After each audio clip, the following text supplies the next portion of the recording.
Welcome to the Halloween edition of Mainely Motorsports, here with my co-host Greg Emerson, and we could not agree on what to go as for costumes, right? Right. We talked about things, but it was a lot of work, and so we're sorry we let you down. We were both a little kind of busy during when the parties were going on. Yeah, you know, we really were. Last night, this past weekend was Halloween party night, and you know, you were down at. I went to a Halloween party down at Star Speedway. Did they have anybody dressed up? Oh yeah, they had like a costume contest on the front stretch. Yeah. Went to the Halloween Howler. It's been going on for quite a few years. Yeah, like I think this was the 27th year. No, I've never been. So what do they do there? They had like the regular divisions. They had some regular racing? Yeah. And then they had like a mechanics race, a ladies race, where like they had cars from all different divisions all in one race. Same with the mechanics race. They had a 150 lap small enduro, 4-cylinder.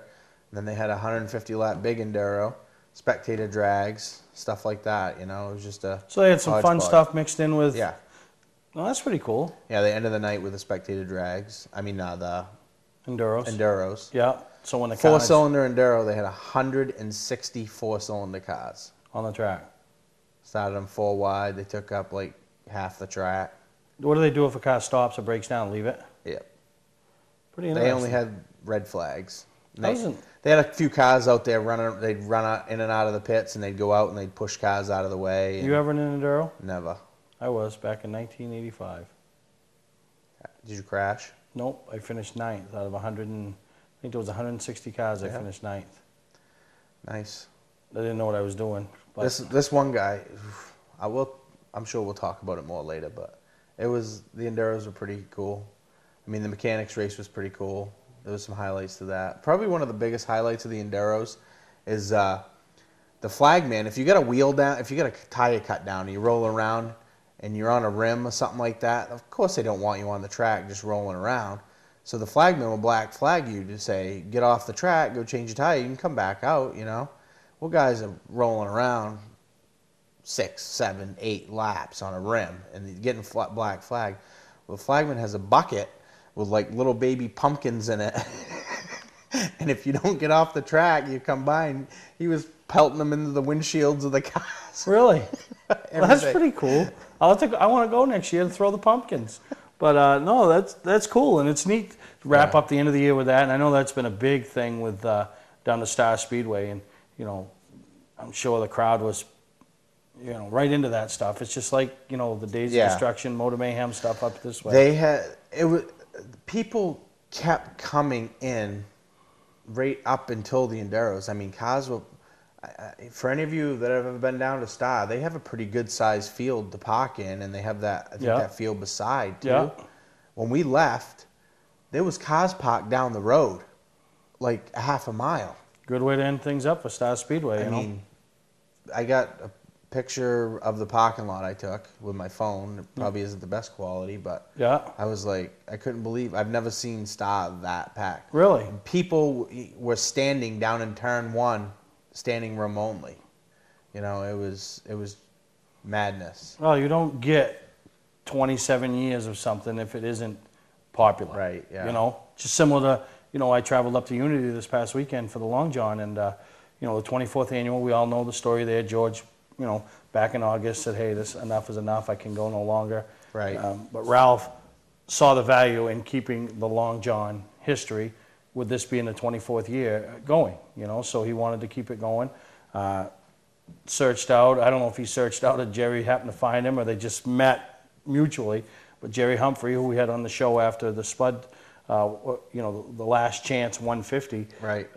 You know, pitched in and helped out, you know, solicited the services of myself to, you know, help with a little promotion and then come up and run a race. And it was a good time. They had a good field of cars, you know, 20 late models, 20 Wildcats, and, you know, they had some Monster Minis, the Flying Fours, you know.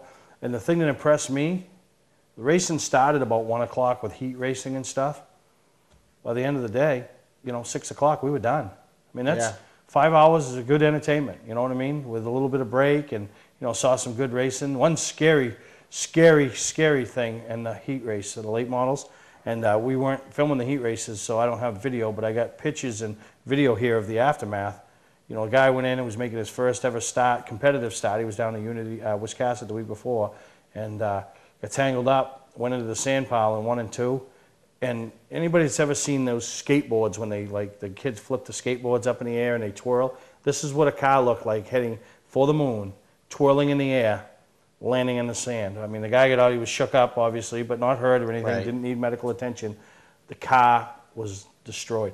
There was not one body panel left on the car, not one. So, you know, luckily, I mean, it wasn't a good way to start the day, but the fact that he walked away and, you know, the car, you can buy chassis, buy parts, you know, so that was, you know, I'm like, oh, what are we in for today, you know? But it was really some great racing all day long, and, you know, you'll see some highlights that we have later on in the show, just like we have some highlights. Dave McGuire's putting a couple pieces together for us from the Halloween Howler at Star, so it's just, I think that's it. Is there anything left? Jeez, I don't know. I don't think there's anything left. It's done. Racing as we know it, done. Pretty much, 2012. I know what's left. What? The Northeast Motorsports Expo. That's 2013. Yeah, but so what? But what's on our docket for 2012? Where are we headed? You already forget? Nope. The Sunshine State. Pretty pumped up, huh? Me and Greg going to travel down to the Snowball Derby, and really excited for us, the first trip ever, see some of the best racers in the country. It's the first snowball for both of us, isn't it? And then to be able to bring it back to our viewers. You know, that's what I'm really excited about, is to be able to bring it back to our viewers, you know, and show some highlights and meet some of the other stars from other parts of the country, you know. Right. Go down there, the Flag Speedway, you know, and we got, you know, the last report I got, and things can change, is we got 3 guys from up here in Maine. You know, we have Austin Theriault, Scott Mulkern, and Johnny Clark, all looking to attempt to be in the starting grid for the Snowball Derby. So real excited to go down for that opportunity, you know, coming up, you know, first weekend of December. So we're going to have a couple of pretty neat shows there that week. Yeah, that's going to be a good time. And we got to thank our travel advisor. Yeah, your sister. Yeah, she's getting us hooked up. We're going to take a break here on Mainly Motorsports. We come back. Lo and behold, Greg Emerson went and caught up with another champion from Beech Ridge Motor Speedway that isn't claiming his first championship, but this one's, you know, a little bit extra special for some people that were involved with him, that it was their first championship for him. So we'll take a break. We'll be right back here on Mainly Motorsports.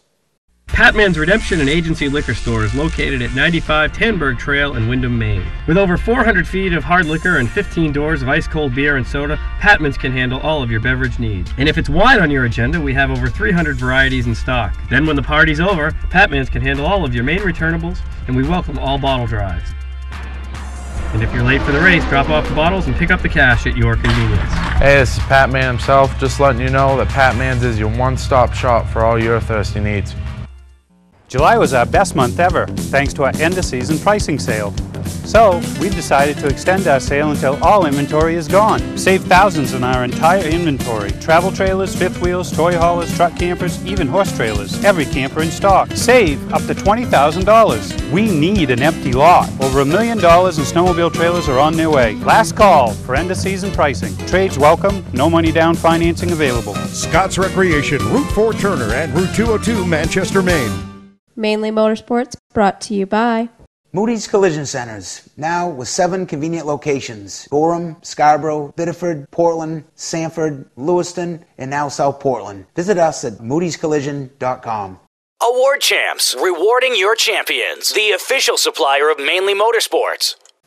Here we are at the shop of the 2012 Sports Series champion for the 3rd time in his career, Donnie Morse. Donnie, you and I, we've known each other for probably 20 years. And this is probably the first time we're ever going to have a real conversation. You know, you come out this year, and it was low-key. You were just Donnie Morse out there doing your thing. And all of a sudden, at the end of the year, here comes Donnie Morse, and you're going for the title. How was going for this title different than it was going for the past championships that you got in 2000, 2001? Well, we struggled off the beginning of this year. Normally we don't usually struggle quite as bad, but of course it's a coil car, you know what I mean, we're not 100% up on those. And partly way through the season we got things going in the right direction, and that's when we actually started things come coming alive. You know, your family has been involved in racing for many years. I think you told me earlier your dad started in like 74 owning cars and stuff. Just talk about some of the people from the past who have driven your family stuff and how much your dad Sonny and your mom Dee Dee meant to the sport, especially at Beech Ridge, because they were there forever, you know. I knew them 2 years after I was there. I had a handshake and a smile with your dad every week, you know. Yeah, I mean, he loved racing. I mean, he had Bobby Reynolds drove for him for Bear Reynolds, a lot of people know him as, for quite a few years. Willie Elliott drove for him. So, I mean, he was around there from, like you said, in 74 on until he passed away, and you know what I mean? And he was there every weekend, no matter what. Yeah, and your mom worked the ticket booth too for a while, didn't she? Yeah, she enjoyed it a lot too. And so they spent a lot of money between my cars and a lot of the other guys' cars that they had drive for them. So they definitely enjoyed it. Now, you've been racing, I think we talked earlier, and you said it's been like 23 years that you've been racing. And you've pretty much stayed in, you've been in the sports series the whole time. It used to be the limited sportsman, now it's a sports series. Did you ever have any aspirations of moving up into anything else, or did you just find it as being home and you liked it, you liked that style car? And... Well, the biggest thing, I liked it because you could run, back then you could run a lot of different racetracks, you know what I mean? A lot of places had limiteds. Plus, you know what I mean, every time some of the guys that I raced with moved to a pro stock, they said they wish they were back into a limited. They had more fun with it. So that kind of, I had a chance to drive a pro stock with, you know, for Charlie one time, and I kind of just stayed with the limiteds. Everybody said it was the, you know, more fun to race limited. So that's what I stayed with. You have had what I think you're the breeding ground for crew members to turn into drivers, because when I first started going in the pits was right around when you first started racing, and a couple of my buddies actually worked on your car, and you went on, and now you got these guys that were your crew members forever. I mean, you had Russell Morse was your crew chief, I think, at the time, and you had Billy Jackson and Doug Wolf, and now they all race themselves. They're all drivers themselves. I mean, you had Rob Ricker, who had a stint in racing, you know, Thursday night stuff. You know, how does that come about? How do you have team members, how do you talk them into racing their own cars? Do they just see how much fun Donnie Morse is having and decide, hey, I want to get in the car and do the same thing? And then you got to go find new crew members. How does that play out? Well, that's, for the most part, they all decided that they was going to try it, you know what I mean, and at least take a try at it and see how they liked it. And, of course, every one of them liked it. So I pretty much at one time was out of crew members. Yeah. You know, and, you know, we talked a little bit about how you started when you were like 23, but your family was always involved. And, you know, when we were kids, there was nothing else to do but either go to the movies or go to the beach or be a party animal or be a race kid. You know what I mean? That's what we did. You know, now you got these kids coming in. You were 23 when you first started racing. And back then, that was like, oh, geez, you know, 23 years old. He's kind of young to be jumping into limited. Now you got kids 15, they're chomping on the bit at 15 years to turn 15 to be able to race. What is your opinion on the kids coming into racing and being the younger generation? Do you think, you know, where does that stand with Donnie Morse? Actually, I think it's great that they come in at a young age. Of course, it makes more opportunities for them later on down the road, I believe. You know what I mean? And so I think it's great. Long as they race me the way I race them, I don't have a problem with it at all, whatever age they are. Now, let's get to where your career is now, your racing career is now. A few years back, 5, 6 or so, you hooked up with Charlie Roussel, and you started driving for him. What has Charlie and Diane meant to Donnie Morse and, you know, this 10-car team as far as what they bring to the table? And now you've got them their first championship. What does that mean to you for you to get them their first championship and you to have the support of Charlie and Diane now, where you always used to do it out of your own pocket? In the most part, it's not a lot different. I mean, besides, you know what I mean, they do fund everything. It is great that, you know what I mean, they enjoy racing as much as my parents did, really. So it makes it still fun. Charlie, he's gang ho for whatever you want to do. So I mean, to get them guys a championship, as many years they've been doing it, it's satisfying. You know what I mean? Because Charlie's the same thing. Charlie has supported racing at Beech Ridge for many years. Yeah, your cars always have had the orange on them. They've always pretty much looked the same.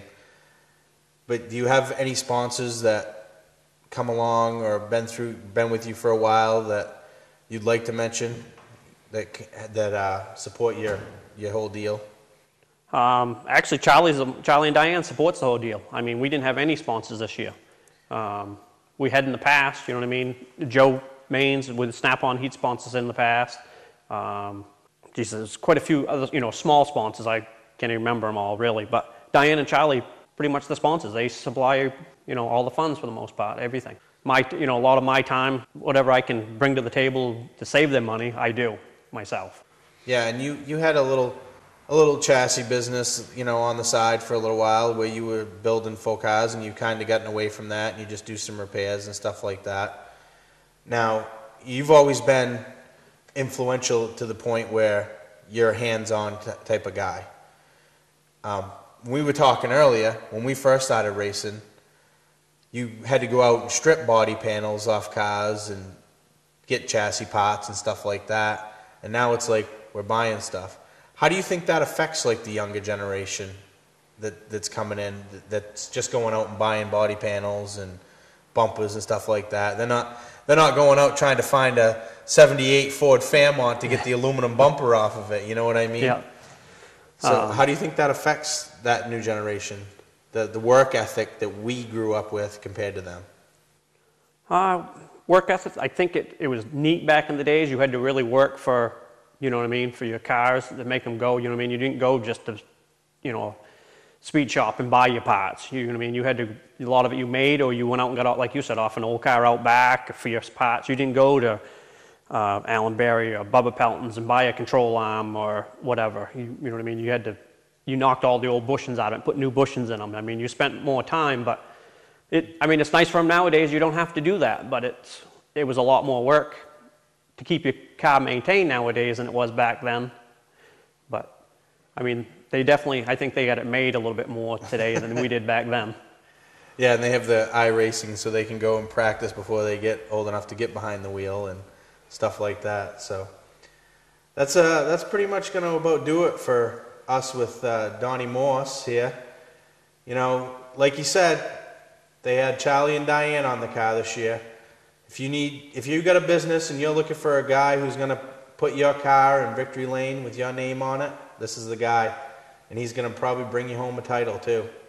So, Donnie Morse, ladies and gentlemen.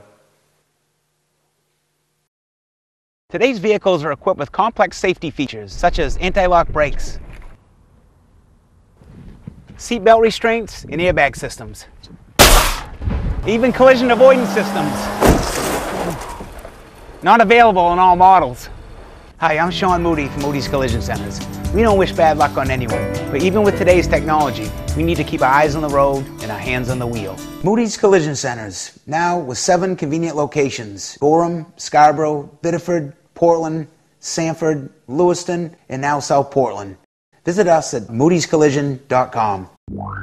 Under the bright lights of your playing field, one performer continues to shine: the Fisher Extreme V. With durable X-bracing, the Extreme V carries the load.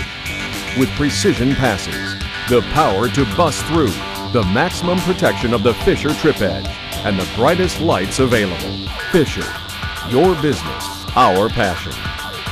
See Weir's Motor Sales Incorporated in Arundel.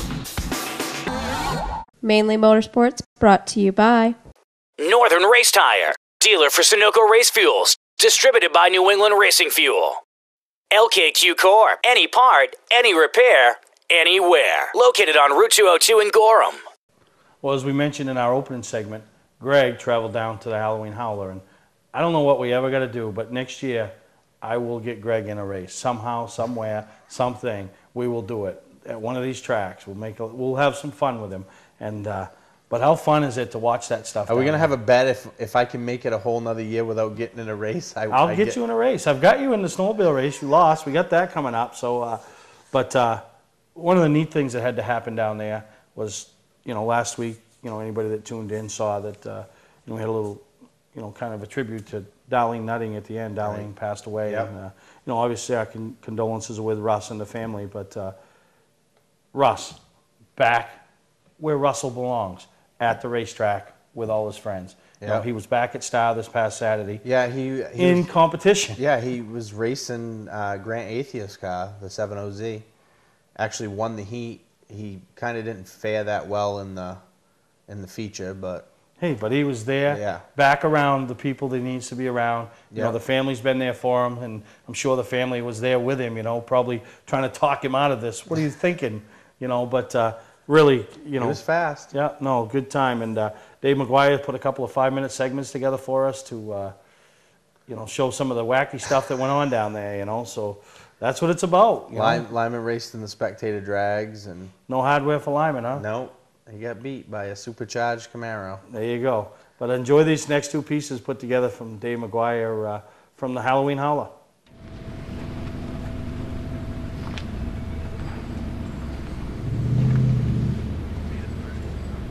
Everybody, 3, 2, 1, go!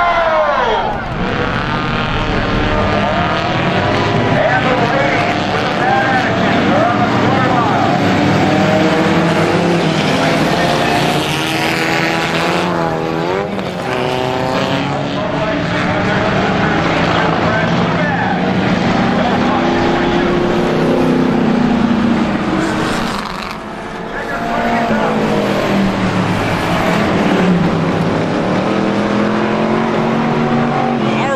Kristen. Yes. Kristen Byrne?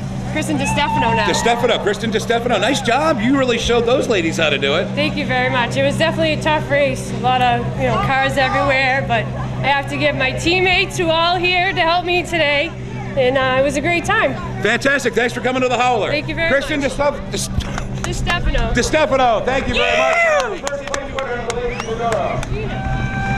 I believe and the green flag is above the wall on the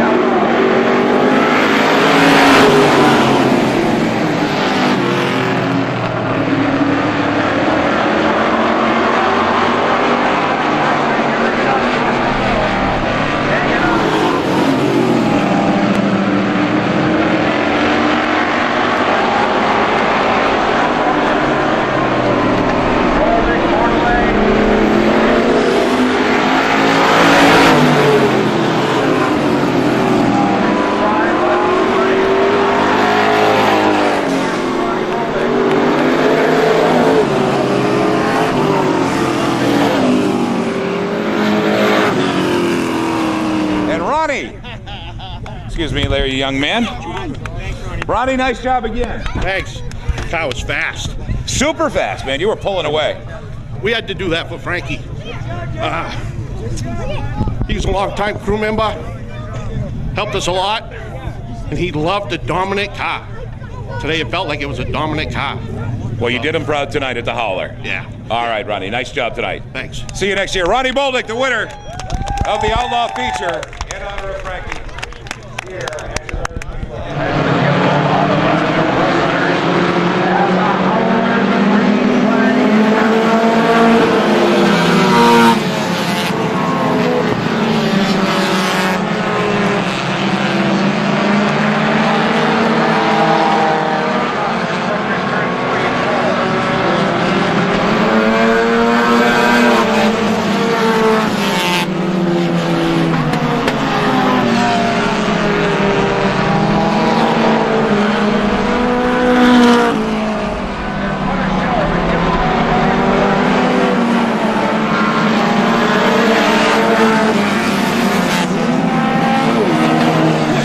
Sean?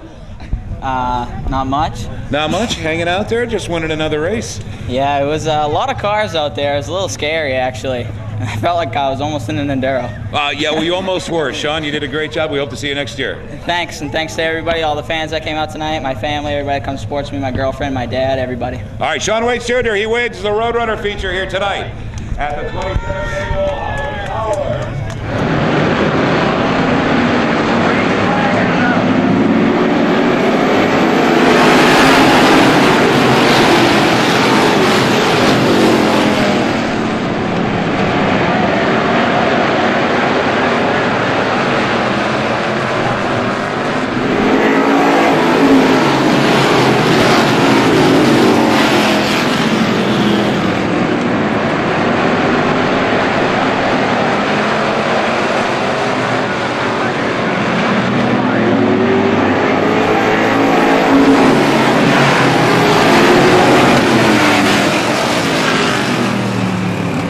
Nice job tonight. Thank you. First and foremost, I want to say this one's for Darlene Nutting, you know. We lost one. Actually, we lost two this week. We lost Frank Skips, too. Yep. And I want to throw that out there. First, I want to thank my girlfriend, Katie. And Shorey Construction, Sanford Sounds, Ward's Woodworking, Trains Tavern, and everybody that helps me out. I can't think of enough. It's one way to end the years with one. Fantastic. See you next year. Slam it, Sammy Peabody. Brings it home first place. Thank you. Where's Jimbo? Hi, this is Scott from Scott Recreation. 6 years ago, I went to purchase my family our first camper. I didn't like the way I was treated, and I didn't like the prices, so I opened up Scott Recreation. Whether you're thinking about your first camper or looking to upgrade your current one, Scott Recreation can help you. We have over 100 new and used travel trailers, fifth wheels, toy haulers, and pop-ups in stock at both our Route 202 Manchester and our Route 4 Turner locations, and online at scotchrecreation.com. We take most anything on trade we don't have to feed. We have plenty of no-money-down financing available to qualified applicants at the lowest rates we've seen in years. See all inventory at scotchrecreation.com. Mainly Motorsports, brought to you by Southern Maine Motors, out to be Maine's #1 Chrysler Dodge Jeep dealership, Route 1 Saco. Halloween costume contest for the 27th annual Halloween Howler. That's right.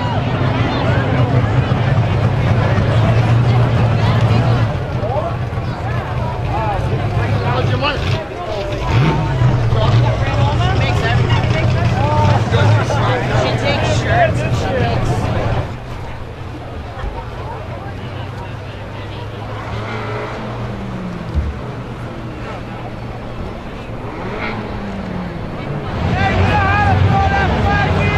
So, folks, we're getting close to start time. Remember, we're going to count back from 5, 4, 3, 2, 1, okay? All right, here we go with the countdown, ladies and gentlemen. Here we go. 5, 4, 3, 2, 1.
Four-cylinder Enduro tonight, number 139, Scott Svensson. How did you manage that?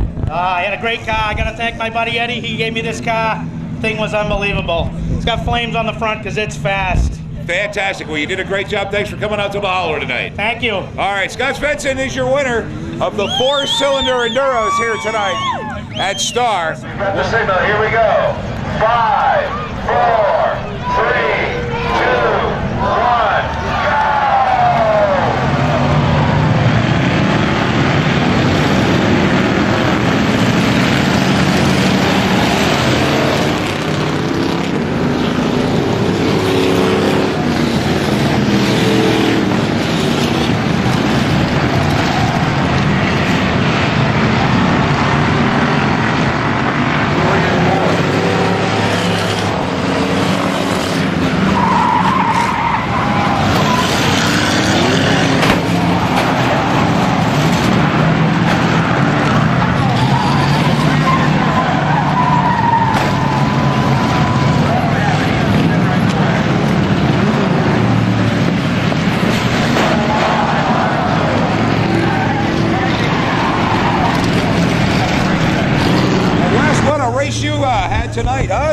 Yes, I did. Thank you. I'd like to thank Mark's Garage, all these guys, Trackside, Metals Moto Cars, Adam. They've all been great. I just dug it out of the woods Monday and put it together.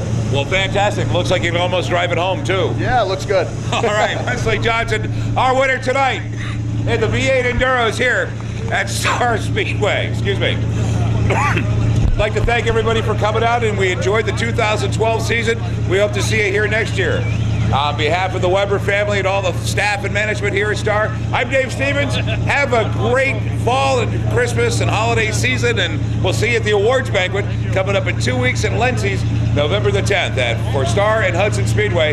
Drive careful on your way home. Have a safe trip. Good night, everybody.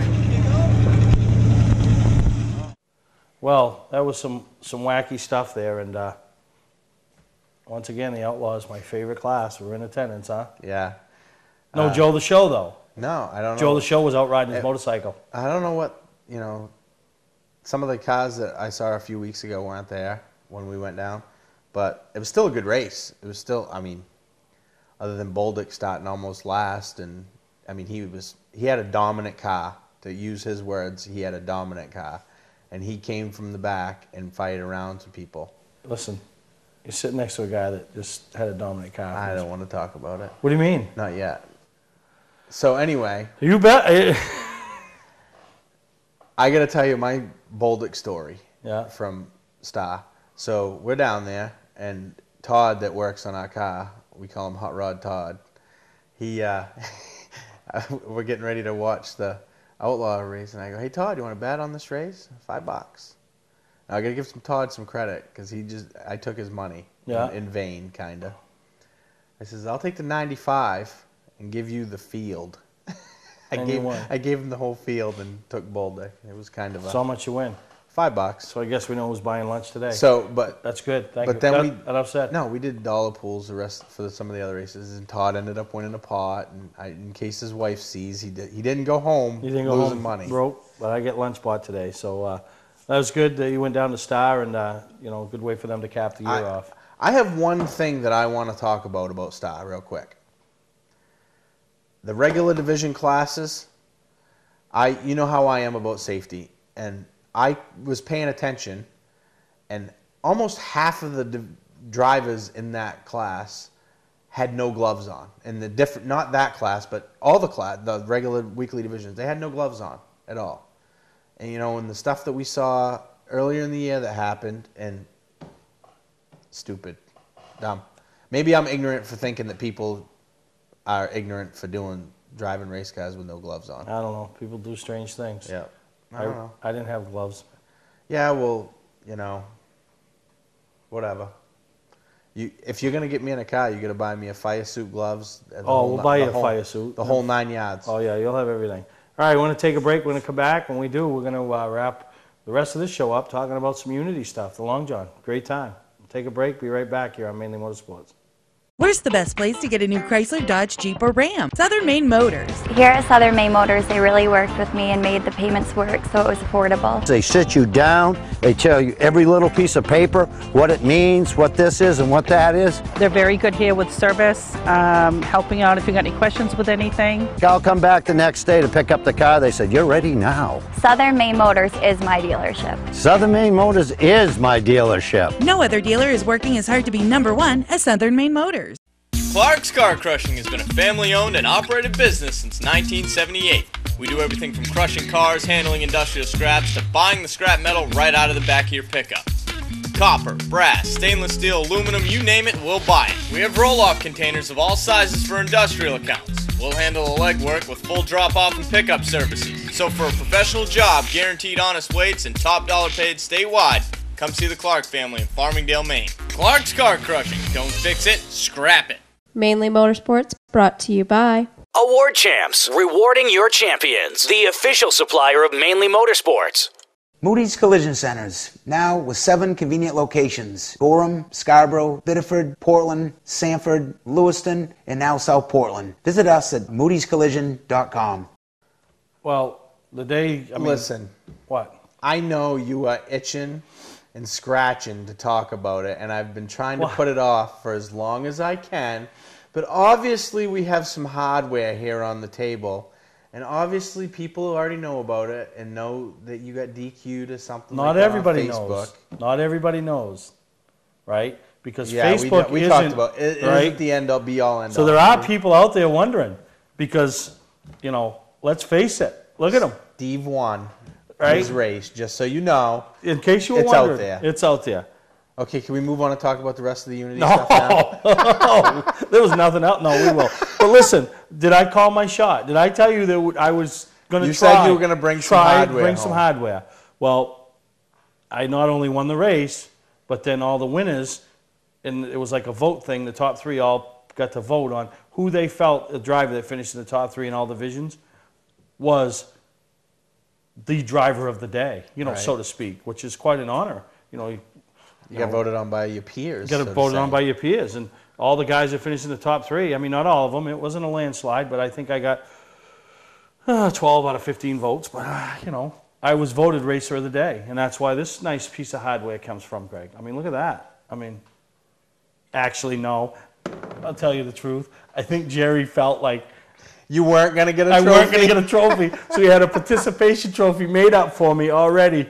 Never dreaming in his wildest dreams that I would take home the first place trophy. Neither did I, but as you'll see in the next segment, because I don't want to jump to it now because there was a lot of great I wish we could publish a text that I sent to you when you sent me a text that says, "Hey, I won!"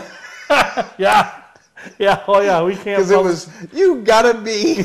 Yeah, no. But what a great time up there. You know, every Yeah. time, and it's just one of those tracks from the fans to the workers to all the staff has always been so appreciative when we at Mainely Motorsports show up. And I can't thank, you know, no matter who has been running that track enough to what they have done for us and opened the doors for us and made us always feel welcome. And I'll tell you, it's such a fun feeling to be up there and hear Marco's voice. I was just gonna say, did they have Marco on the mic? You know, and it really was a good time. So, you know, I want to, you know, we'll start off talking about the Flying 4 class. You know, mostly that's one of those younger classes. You know, that races and some familiar names in the sport. Jamie Heath, who I believe has won a championship at Beech Ridge, Oxford, and now he was supporting Unity for the Long John. But there was no catching the 09 of Ryan Ripley. I mean, he was just... He's usually pretty quick. Yeah, pretty quick. Doesn't run a lot of races now.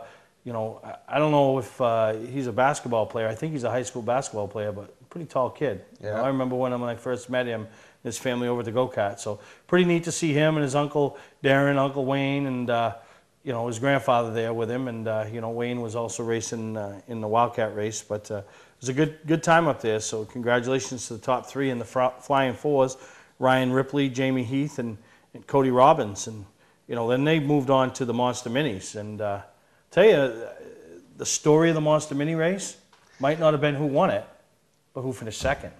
You know, when I saw who won in the rundown, I wasn't surprised at all. Yeah. But exactly what you said when I saw who finished second, I know there's a story and I know you got it to tell, so let's hear it. Great job. Great job by Emma Libby, you know, to you know, come through the field. And at one point it was so funny because we're watching the race, my daughter with me, some buddies with me, you know, she catches lap traffic. Methodically just waits and waits and waits, lets a third place car close right in on her. And I said, there's a difference between a woman and a man driver. You know, the man just bulls and thinks second. But no, she, you know, picked her spot, didn't barge through, and then was able to pull away. So, but Zach Audad had the field covered, lapped all the way up to, I believe, I don't know if he got the 4th place guy, but he was close. But, you know, great run by him, another win at Unity for him. Emma Libby took second in the 23. Good run for that young lady. And then third was Calvin Rose out of Oxford, you know. Good job by him, you know. And what I like to see about Calvin Rose, and I'm going to throw a little shout out to Calvin, supports the Northeast Mini Stock Tour. You see him, you know, so Unity, he'll be there everywhere at the end of the year running these races, you know. So there's a race of giving back, you know, trying to support the track. So then what I thought might have been the best race of the day, the Wildcats. You know, you had some heavy hitters at that level, Wildcat racing, you know, and really swapping the lead and putting on a great race. Some of the, not to sound, you know, jerkish, if you will, but, you know, some of the names in the top 3 aren't who I would normally say. I mean, obviously Andrew McLaughlin. Yeah. You know, Yep. he's well known. Yeah, Chris King is a former champion from the Wildcats up there, but right. You know, Corey Morgan, you know, won his heat, had a good car in the feature, spun out twice. I think one of the times was his own doing, one of the time with a little help, which he let the guy know after the race that he wasn't happy. But I mean, they swapped the lead, and Bob Seeger, you know, Bobby Seeger Jr. that won it. It's funny, I was standing talking to some friends of ours, Tommy Nason and Chuck and Charlie Sanborn after practice, and or I guess it was after the heat, and he came in and we were standing away, so we had to move. So I listened to him talk to his crew, and he goes, "Oh, we got a clutch that's slipping. Hope we don't have no late race restarts." But I don't think that dude had a clutch that was slipping. It must have been something else, because he was stellar on every restart, you know, really? to get that lead back. Calpine had a good run going and got caught up, and you know, one of the things that I want to talk about here before we move on to the late model race is Unity was taking a stand on intentional yellows. Ralph Nason Jr., the race director for the weekend, who had been all year, has had enough of the guy that the lazy little pulls spin over and doesn't stops, get going brings again. the caution, and then the magic yellow fixes the problem. So they took a stand. Do I think in most cases they were warranted in what they were doing? I think there was a couple cases where you got to look at it and go, you know what? Yeah, maybe the guy is still running, but it's hard to pull out in front of a field of late models spread across the track when they're at a point on the track where they're at their highest speed or at a blind spot. So I think there was a couple decisions that might have, you know, they could have gone the other way. But I'll tell you, there was some unruly fans that weren't happy about it. There was some unruly drivers that weren't happy about it. But for the most part, I think they made the right decisions. Yeah, you know? and I think most intelligent people in racing agree that the yellow for no reason, you know, just get going. There's one of the, here's a Steve Perryism, okay? When it's not your day, it's not your day. Yeah, no, exactly. And, you know, it really came to head in the late model race. This guy, and I don't know how many of you know Nick Huff, but he's not a big guy, but he got the biggest walnuts I've ever seen in the world, because he spun with one of the Folsoms. Folsom got back going, and Nick sat up against the sandbank at the 3-turn, waiting for the caution. Didn't come. Kept going, kept going. So finally he got going, whatever. Came down the front stretch, stopped his car while the race is going on at the start-finish line, right on the front stretch. I'm like, oh my word. So they threw the caution, you know, and he fired up and took off and got in line, and they pulled his scorecard. He was done, you know, and black flagged him. He wasn't getting off the track, so they crossed everybody over. He wasn't getting off the track, and, you know, because the crowd was eating this right up. And, you know, then they stopped them all in double file, and Ralph walked out and told them that that was his day and he was done. And, you know, he went in the pits, and then he came back out when they took the green. So, you know, I was a little concerned there that he was just going to wreck the race, because there was a great race going on. And he did, you know, and one thing I was really admired by him, when he pulled in the pits, he didn't go in at 100.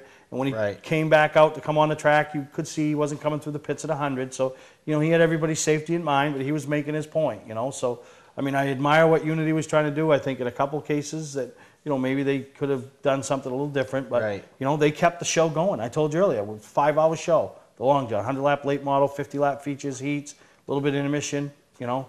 They were trying to get by some of the stereotype of the long jump from the past. Yeah, exactly. You know, which brings us to the late model race. And, you know, Jeff Burgess, you know, run up front, you know, led early and, you know, had some problems. But, you know, track champion there, A.J. Picard, the 99, run real good, you know, led some laps. And but the cat that came out of nowhere was Brandon Parrott. You know, I mean, he didn't start towards the front. I think he was a mid-pack and, you know, just picked his way to the front. And once he got towards the front, man, he just checked out. But there was some battles for second between, you know, A.J. Picard and Andy Saunders, and Will Collins put on a charge late. And, you know, it was really, really a good time, you know, a good race, you know. There wasn't a lot of cautions. There wasn't a lot of wrecks. You know, there was no intentionals. And let's face it, Unity isn't like riding on glass. So stuff is going to happen. Now, if you're in a race and you're off a little bit. Unity's close to riding on broken glass. Yeah, but no, actually, I had a smooth ride. Well, jeez. But back to you. We're getting there. We're getting there. You're getting there, folks. I know you're on the edge of your seat. You want to hear about it, but but those guys did a really, really good job in that late model race. I was impressed. Yeah. And it sounded like it was a good race. It was. We sponsored the trophies, as you see right there in the top 3, Victory Lane. So Mainly Motorsports came through once again, and that's why your paycheck this week's a little light, because we had to buy some trophies. So, but congratulations to all you winners at the Long John, and there's only one race left, and I don't think I could just fit it in a segment with everybody else. We probably need our own segment. So take a break, and we'll come back and talk about the Wheel of Fortune race right here on Mainly Motorsports. Under the bright lights of your playing field, one performer continues to shine. The Fisher Extreme V. With durable X-bracing, the Extreme V carries the load. With precision passes, the power to bust through, the maximum protection of the Fisher trip edge, and the brightest lights available. Fisher, your business, our passion. See Weir's Motor Sales Incorporated in Arundel. Hey, I'm Kyle Busch, and when I'm in Maine, I watch Mainly Motorsports. Mainly Motorsports, brought to you by Scotch Recreation. Whether you're thinking about your first camper or looking to upgrade your current one, Scotch Recreation can help you. Get both our Route 202 Manchester and our Route 4 Turner locations, and online at scotchrecreation.com. LKQ Core. Any part, any repair, anywhere. Located on Route 202 in Gorham. Welcome to Mainly Motorsports. To order copies of a show, send a check or money order for $15, shipping and handling included, to Mainly Motorsports, 326 Roosevelt Trail, Windham, Maine, 04062. And please add a description of the show. Well, you knew it. You were, I was... wait, is this the part where you talk about yourself and the race you were in and you just participated in? What else is left to talk about? I need to prepare for this. Prepare for what? To listen to you. Come on. What are you being like that? I don't care. I'll bring head and all. Listen, I appreciate Jerry Humphrey giving me the opportunity. I try to manipulate the system. I put tires in the front seat to bring out an intentional caution if I needed and all that. You know what? I didn't need nothing except these two hands. Did you just say that you had stuff in the front seat so you could bring out an intentional caution if you... Yeah, I had tires. They took them out before the race. I was going to throw tires out on the track. But I didn't know what to expect. We had a good time. They played with me all day because they said they'd been working on the car. I brought my crew chief, which was a 4-year-old. So, and Marco interviewed me, and he asked me why the car number, and I said, well, that's because my crew chief is 4 years old. And my theory behind that was, after the race, when, everybody wants to come and scream and holler and, because something didn't go right for them, and they want to fight, and I'm not a fighter, I'm a lover. Okay, I was going to pick up my crew chief and hold him. Nobody's going to hit a guy with a kid in his arm. You hope, right? But then I had his father, who's bigger than life, right, as my backup. So we were all set. I was covered. Right. And then I had Chuck and Charlie Sanborn. Chuck would pick Charlie up as a stick, and Tommy Nason. So I was covered. He'd pick Charlie up as a stick or a sword. Yeah, use him as a sword. Choo, choo, choo, choo. Don't cross the swords, dudes. But it was a great time. I teased you because I told you it was 34 cars. It was only like 6 cars in the race. But it was... I thought there was 5. No, there was a 6th one somewhere. He was there. I don't know where. But it was really fun and great. I enjoyed racing with the guys I raced with, I would be willing to bet they didn't enjoy racing with me.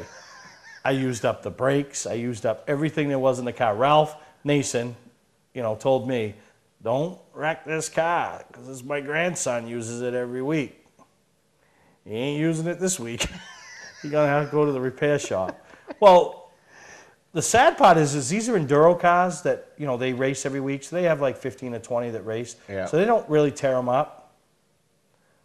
I tore them up. And when I say to people I destroyed the field, I mean I literally destroyed the field. I think, they were able to drive them to the pits after, but not much. And, early in the thing, I had to get a rules interpretation, and the rules were, you had to go around this tire. every single lap.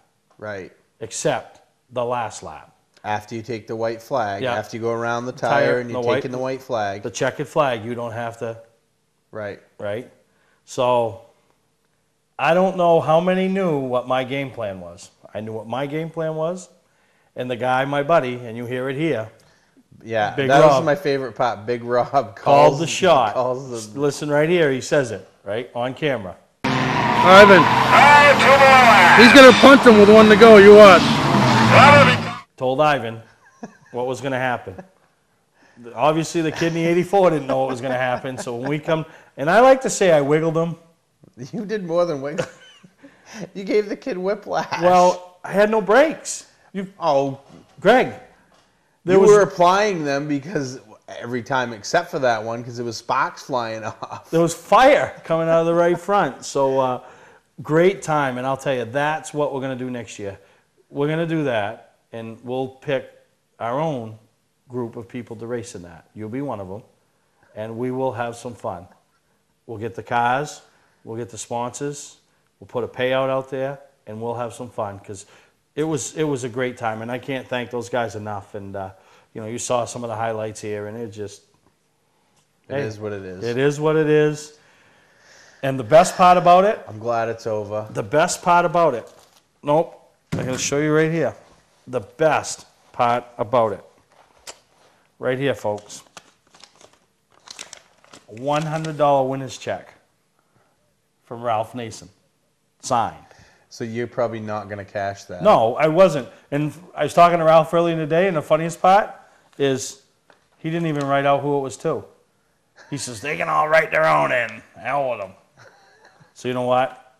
I'm going to just pick a charity and donate it to so I can fill it in. So nice. So all my hard work and effort and putting my life at risk. The Greg Emerson Memorial Fund? No, we'll pick something and then we'll send it to, and I'll do something before the end of the show. There is really a Greg Emerson Memorial Scholarship Fund. Really? Yeah, it's For in you? memory of my father. Oh, no kidding. Yeah.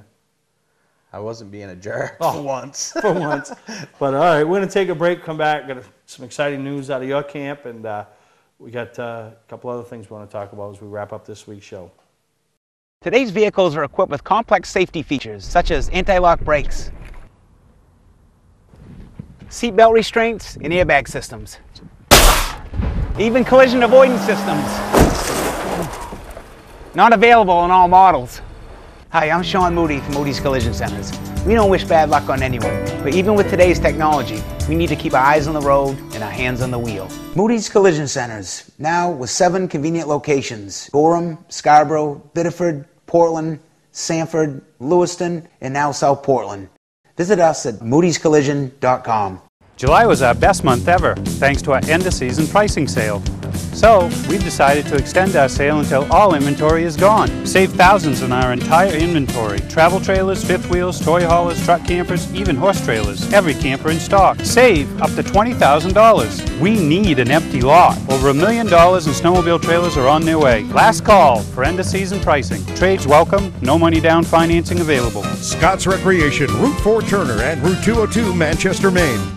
Mainly Motorsports, brought to you by Gary Hotels, located in Brunswick, Freeport, Waterville, and Augusta. The official hotel of Mainely Motorsports. Clark's Car Crushing, located in Hollowell, providing guaranteed honest weights with top dollar being paid. Well, as we wrap up this week's edition, I mean, you guys got some news out of the Naughty 40 camp, huh? Yep. This past week, we inked a deal with the Bullew boys, I guess you could call them. Evan and Todd. Bo and Luke? Oh, the Bullew boys. Evan and Todd Bullew. Evan is the 2011 NALCAR champion, and they approached us about doing a deal to run our other car, and so that's what's going to happen in 2013. Evan Bullew is going to run our other car. At Beach Ridge? At Beach Ridge in the Pro that's cool. Series. We tried that before, right? Remember? Yeah. But I'm sure it's going to work. But that's how it came about, you know. It was something that, you know, it was that thing that we tried to do with, you know, the show tried to do. Yep. And it all came about, and then, you know, the ball just started rolling.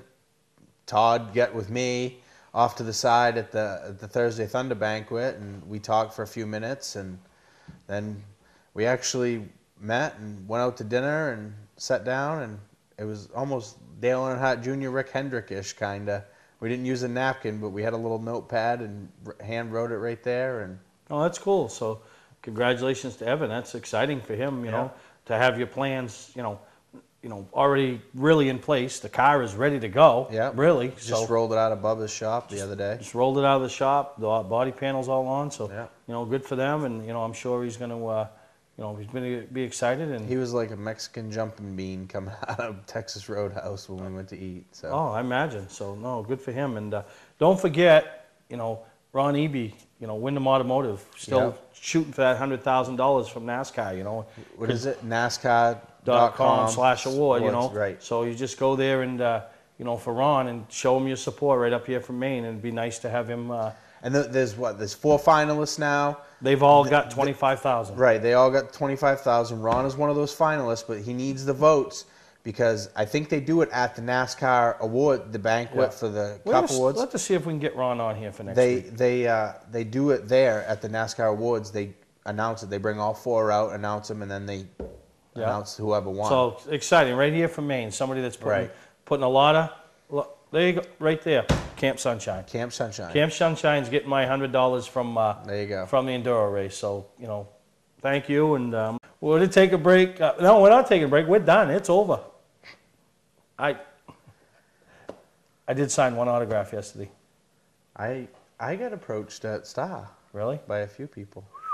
See hanging out with me what does for you? Yeah. Do you see what hanging out with me does for you? You know what they said to me? What? Where's Steve? Steve's right there in the chair, and he'll be right there next week. Yeah, all right. So we're going to see you next week right here on Mainly Motorsports.